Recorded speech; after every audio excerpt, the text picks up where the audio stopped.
Buen día, bendecido día. No, buen día cualquiera lo tiene, pero un bendecido día solo los hijos de Dios. Así que Dios les bendiga mucho. Gracias por estar. Gracias por acompañarme en el estudio de la palabra de Dios. Recuerden que nos quedamos leyendo el capítulo 11 de Daniel. Hoy leímos solamente hasta el versículo 5 y vamos a leer ahora hasta el 39. Pero lo que les quiero recordar es que la lección, ya estamos terminando el libro, se llama Daniel y las profecías del fin. Entonces vamos a leer un subtema o un tema para esta lección, para esta clase, perdón, que se llama Los Reyes del Norte y los Reyes del Sur. Quizá usted ha escuchado eso, los Reyes del Norte y del Sur. Pues vamos a leer, vaya por su Biblia y ábrala en el Antiguo Testamento, en el libro de Daniel, capítulo 11, y acompáñeme a leer desde el 5, pero yo le voy a leer desde el principio para leerlo completo. Va a estar un poquito larga nada más la lección, pero vamos a leer 39 versículos. Dice: y yo mismo en el año primero de Darío el Medo estuve para animarlo y fortalecerlo. Y ahora yo te mostraré la verdad. He aquí que aún habrá 3 reyes en Persia, y el cuarto se hará de grandes riquezas más que todos ellos. Y al hacerse fuerte con sus riquezas, levantará a todos contra el reino de Grecia. Se levantará luego un rey valiente, el cual dominará con gran poder y hará su voluntad. Pero cuando se haya levantado su reino, será quebrantado y repartido hacia los 4 vientos del cielo. No a sus descendientes, ni según el dominio con que él dominó, porque su reino será arrancado y será para otros fuera de ellos. Y se hará fuerte el rey del sur, mas uno de sus príncipes será más fuerte que él, y se hará poderoso, su dominio será grande. Al cabo de años harán alianza, y la hija del rey del sur vendrá al rey del norte para hacer la paz. Pero ella no podrá retener la fuerza de su brazo, ni permanecerá él, ni su brazo, porque será entregada ella y los que la habían traído a sí mismo, su hijo y los que estaban de parte de ella en aquel tiempo. Pero un renuevo de sus raíces se levantará sobre su trono y vendrá con ejército contra el rey del norte y entrará en la fortaleza y hará en ellos a su arbitrio y predominará.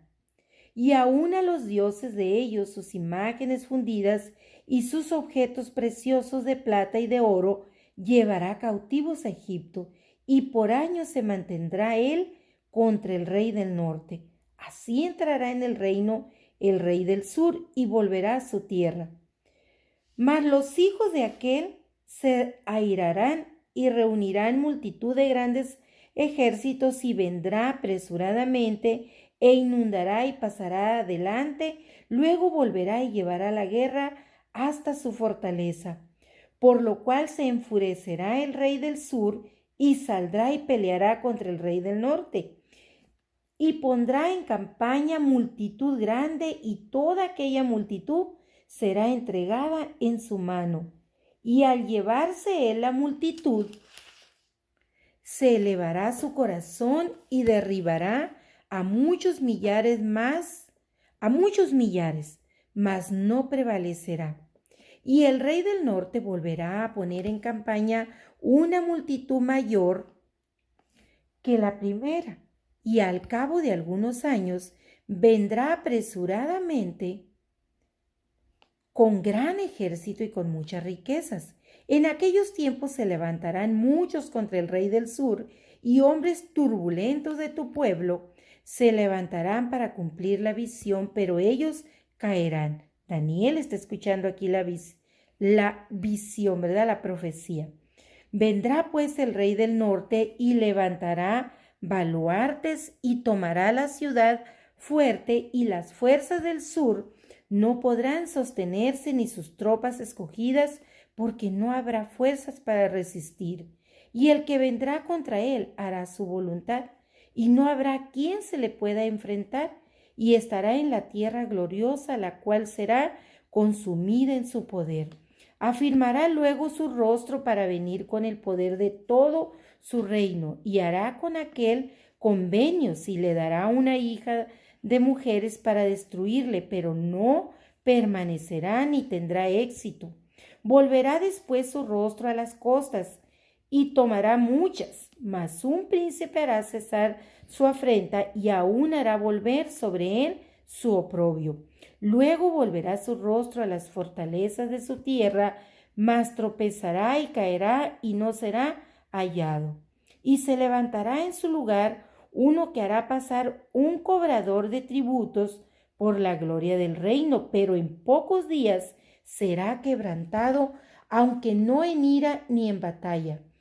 Y le sucederá en su lugar un hombre despreciable, al cual no darán la honra del reino, pero vendrá sin aviso y tomará el reino con halagos. Las fuerzas enemigas serán barridas delante de él como con inundación. Les repito para que quede claro el error que cometí al leer. Las fuerzas enemigas serán barridas delante de él como con inundación de aguas, serán del todo destruidos junto con el príncipe del pacto, y después del pacto con él, engañará y subirá y saldrá vencedor con poca gente. Estando la provincia en paz y en abundancia, entrará y hará lo que no hicieron sus padres ni los padres de sus padres. Botín, despojos y riquezas repartirá a sus soldados, y contra las fortalezas formará sus designios, y esto por un tiempo. Y despertará sus fuerzas y su ardor contra el rey del sur con gran ejército, y el rey del sur se empeñará en la guerra con grande y muy fuerte ejército, mas no prevalecerá, porque le harán traición. Aún los que coman de sus manjares le quebrantarán, y su ejército será destruido y caerán muchos muertos. El corazón de estos dos reyes será para hacer mal, y en una misma mesa hablarán mentira, mas no servirá de nada, porque el plazo aún no habrá llegado. Y volverá a su tierra con gran riqueza, y su corazón será contra el pacto santo. Hará su voluntad y volverá a su tierra. Al tiempo señalado, volverá al sur, mas no será la postrera venida como la primera, porque vendrán contra él naves de Quitim, y él se contristará y volverá y se enojará contra el pacto santo, y hará según su voluntad. Volverá pues y se entenderá con los que abandonen el santo pacto. Con eso se entenderá, con los que abandonen el santo pacto. Y se levantarán de su parte tropas que profanarán el santuario y la fortaleza, y quitarán el continuo sacrificio y pondrán la abominación desoladora. Con lisonjas seducirá a los violadores del pacto, mas el pueblo que conoce a su Dios se esforzará y actuará. Es decir, el remanente. Dios siempre tiene un remanente, un pueblo fiel, ¿verdad?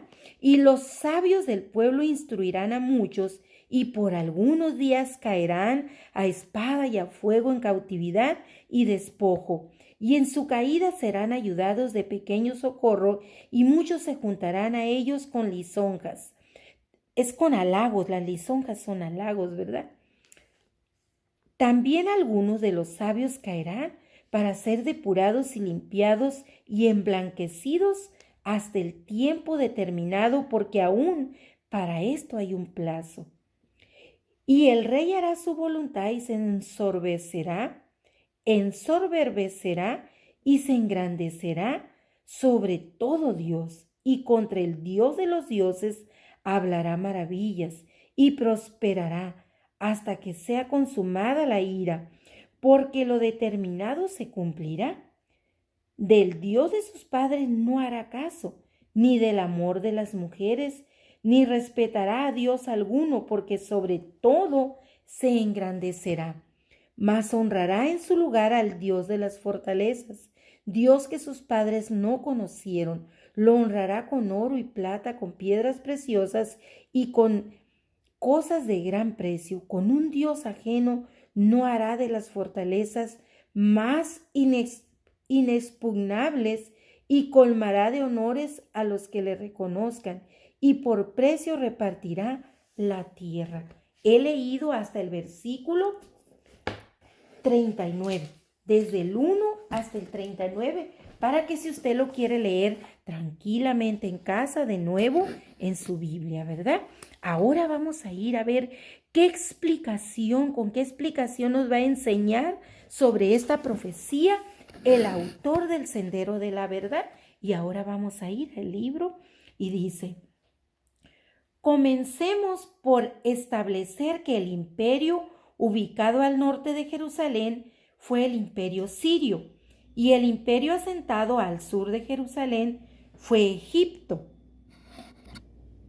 La historia registra el ataque de Antíoco de Siria a Jerusalén y la guerra contra los macabeos, una familia judía que puso resistencia a los intentos de conquista del imperio sirio. Posteriormente, entre los años 65 y 30 a.C., tanto Siria como Egipto cayeron ante el imperio romano. Los macabeos, busquen esa historia de los macabeos fuera de la Biblia, claro, pero tiene mucho que ver con esta profecía. Pero busquen esa historia de los macabeos y es tremenda, les va a ser muy útil conocerla. Si usted conoce a un católico, pídale prestada su Biblia para que aprenda sobre los macabeos. Yo sé que esos libros son ajenos a los 66 libros de la Biblia, pero no por eso no podemos aprender de ellos. No son para salvación, pero sí son hechos históricos que usted puede aprender de esos libros. Entonces puede ir a esa literatura o en internet buscar sobre los macabeos. Entonces sigo leyendo y dice: ahora bien, notemos que entre los versículos 39 y 40 dice al cabo del tiempo. Se nos da la impresión de un salto histórico muy extenso, dado el contexto del tiempo en que veníamos leyendo, en el tiempo del fin, del que habla la profecía. Es decir, que se brinca hasta el tiempo del fin, ¿verdad?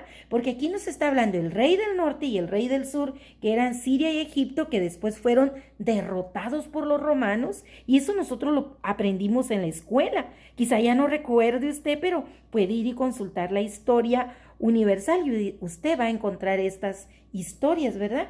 Por eso yo les he dicho en otras clases que la Biblia, muchos siglos antes, miles de años de que sucedieran, siglos antes de que sucediera la historia, ya estaba profetizado.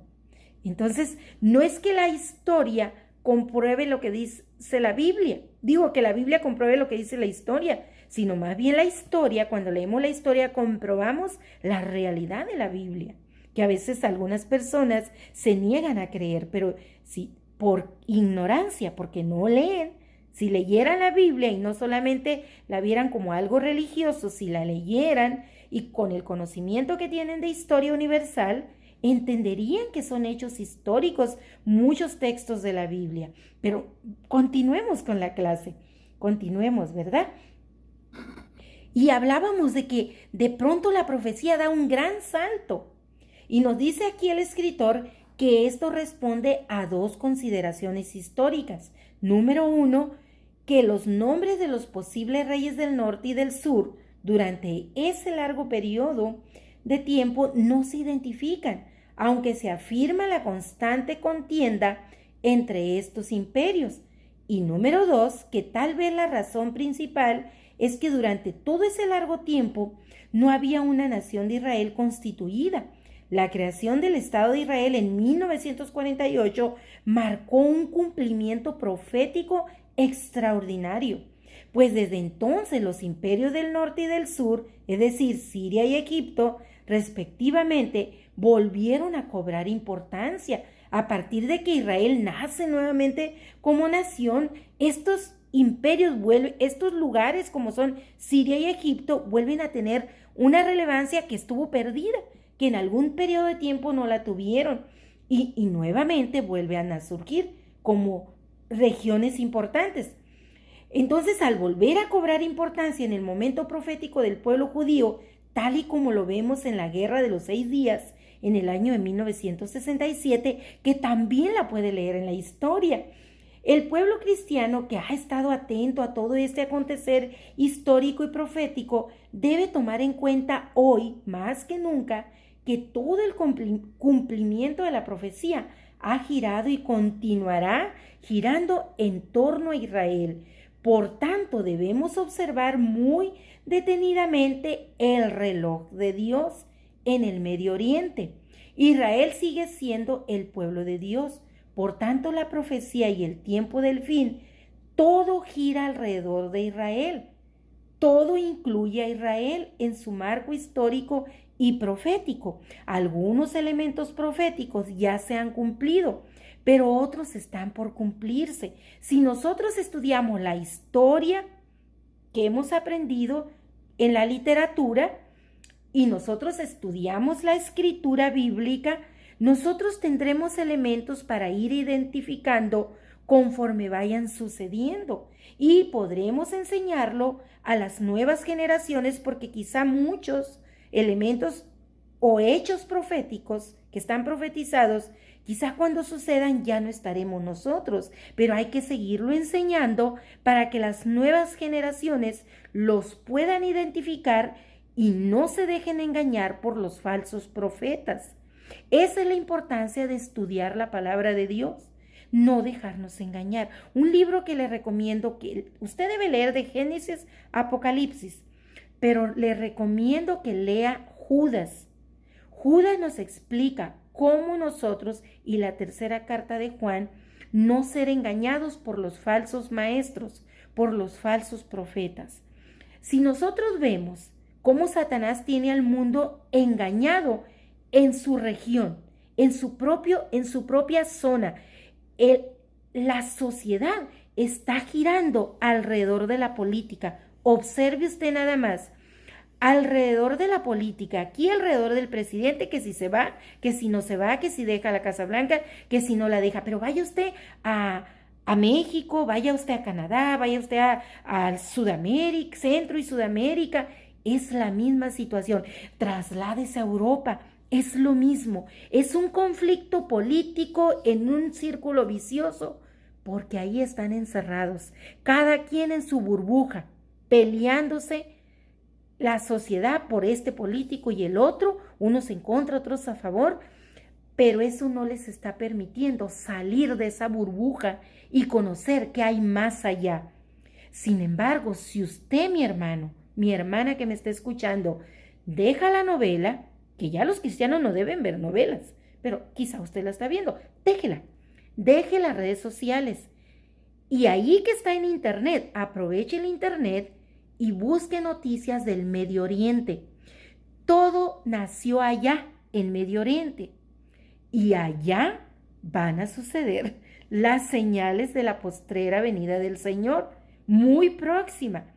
Pero si usted Satanás lo tiene encerrado en su burbuja, que si este político, que si el otro, que si el COVID, que si etcétera, etcétera, usted sigue siendo ignorante de los aconteceres. No lo estoy ofendiendo, estoy diciendo que ignorante porque no está enterándose de todo lo que está pasando. ¿Cuántos misioneros están muriendo en Nigeria?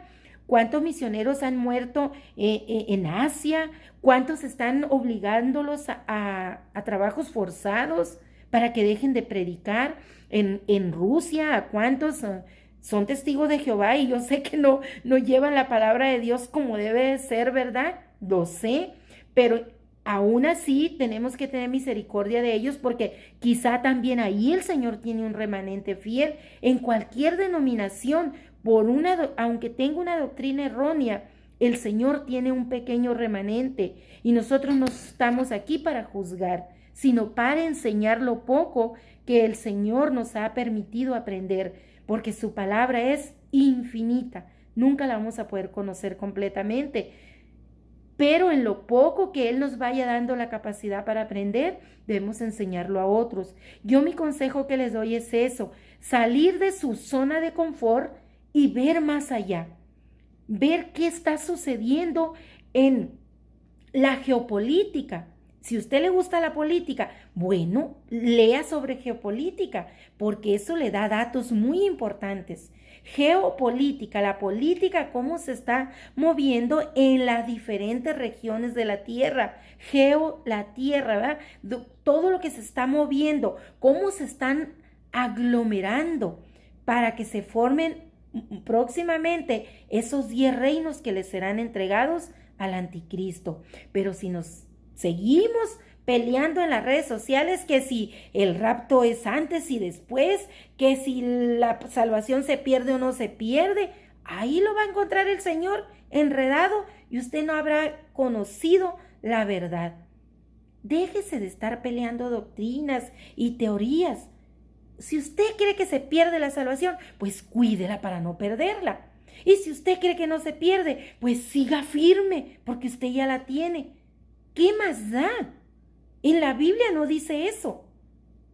Da a entender. Ahora, usted ha interpretado eso. No sea piedra de tropiezo para el que interpretó otra cosa. Lo importante es que por fe, por oír la palabra, usted tenga fe y crea que nuestro Señor Jesucristo murió en la cruz por nuestros pecados y resucitó por ese Espíritu Santo que un día nos va a resucitar también a nosotros.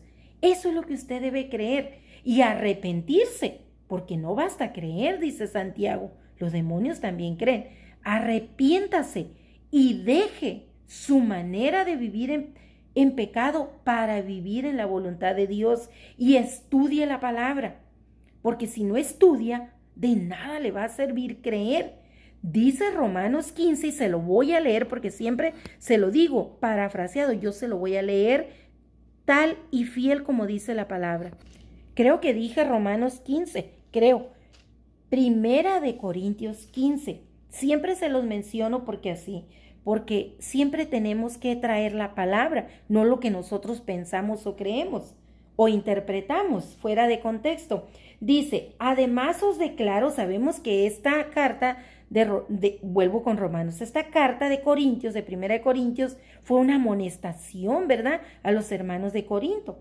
Y le dice, además os declaro, hermanos, el evangelio que os he predicado, el cual también recibisteis, en el cual también perseveráis, por el cual asimismo, si retenéis la palabra que os he predicado, sois salvos. Si no, creísteis en vano. Es decir, mi hermano, usted retenga la palabra. Retenga la palabra. ¿Quiere usted saber si es salvo? Yo le voy a dar una evidencia que a mí me sirvió en su momento. Todos alguna vez tenemos esa duda, ¿verdad? Hay quienes no, desde que reciben al Señor, tienen la certeza de la salvación. Ahora, ¿por qué yo tenía la duda? Por ignorancia. Por eso le estoy compartiendo, porque la ignorancia nos hace hacer cosas indebidas. Por ignorancia, como no estudiaba la palabra, solo iba a la iglesia, me traía la pequeña dosis de la predicación y ya no volví a tomar la Biblia hasta que volví a ir a la iglesia. Y como tampoco iba todos los días que había servicio, sino de vez en cuando, pues era ignorante de la palabra. Entonces, alguna vez tuve mi duda, ¿y seré salva? Pero investigué y en Primera de Juan, en la primera carta del apóstol Juan, a mí me dio la luz para saber que realmente yo era salva, pero no estaba renovando mi conciencia, como nos dice el apóstol Pedro y también el apóstol Pablo, ahí en Romanos, ahora sí, en Romanos 12. Entonces yo entendí por qué tenía esas dudas, por ignorancia. Así que mis hermanos, aquí tenemos la profecía, la hemos leído y todavía falta otro tema para terminar. Espero que usted vaya a esos libros que le recomendé, a Judas para no ser engañado, que lea Daniel para que aprenda sobre las profecías y también Apocalipsis, principalmente capítulo 13, Daniel 11 y 12 y todo Daniel, es muy cortito todo, ¿no? Y también le recomiendo pues eso, que lea Judas, porque hoy día hay muchas predicaciones por ahí que nos hacen tener miedo, que si ya van a poner la marca, pero ¿y dónde están los acontecimientos que dice la Sagrada Escritura que sucederán antes de la marca? Entonces no podemos sacar de contexto un versículo, hay que leer toda la historia, todo el contexto. Si vamos a hablar de una profecía, hay que leer la profecía completa e ir a los otros libros, a Ezequiel, a Daniel, a Jeremías, a Isaías, Apocalipsis, no basarnos solamente en algunos libros, en algunos versículos. Espero que no le haya sido muy molesto mi insistencia en leer los textos bíblicos, pero para mí la Sagrada Escritura es como una carta, como cuando un padre escribe una carta a un hijo con todas las instrucciones para que ese hijo ande por el buen camino. Entonces así veo yo la Biblia como algo tan sagrado que el Señor nos ha dejado para que no seamos engañados. Pero si no la leemos, pues somos ignorantes de la palabra y fácilmente podremos ser engañados. Así que mi hermano, no permita que lo engañe Satanás. Lea la palabra de Dios que dice que es buena para instruir, enseñar y redarguir, es decir, confrontarnos con nuestra realidad. Bendecido día para usted, mi hermano.